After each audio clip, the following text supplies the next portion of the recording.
In this video, we're going to look at 2 photos from my upcoming book, 5 Hours at Sarona Park and Market, where I discuss the thoughts I have around the photos I took during this 5-hour exploration of this wonderful area. I'll leave a link in the description where you can pre-order a copy. This first photo is a wide-angle shot, which gives a good general sense of the area, with the buildings that are built right next to each other and the various trees and shrubs filling in the little space that is left behind. This shot gives the impression of a battle for dominance between the new and the old and nature. The human element of this person who's paused mid-step, glancing at the scene, gives us, as a viewer, also reason to pause and contemplate what are we doing to this world that we live in. From a technical standpoint, there are some leading lines here that help lead the eye through the scene. Both this walkway over here and the verticals of this building lead us right to the subject.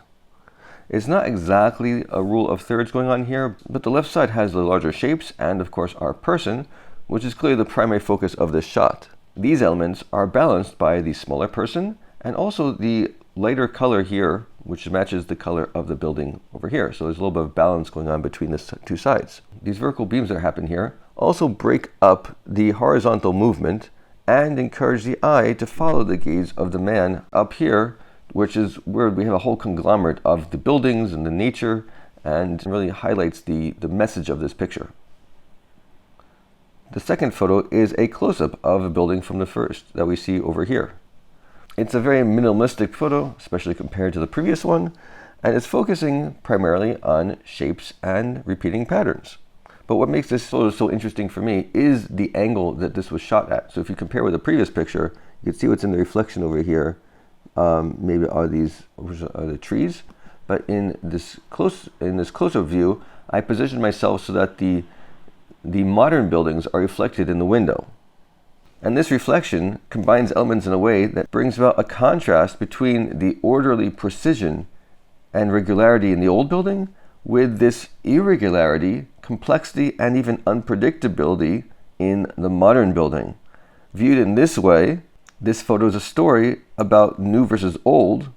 However, the truth of the matter is, the modern building only appears as this cubist type of painting because of the uneven glass panes in the old building, which flips the story all around.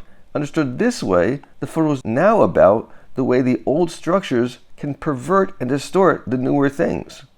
Thanks again so much for watching this video. Please remember to pre-order a copy of my book, where I share thoughts like these and more on the many photos I took during my exploration of Sarona Park and Market. Also, please remember to like and subscribe to this video so you'll be the first to know when I release more videos where I continue to discuss and analyze more of the photos I took on that walk.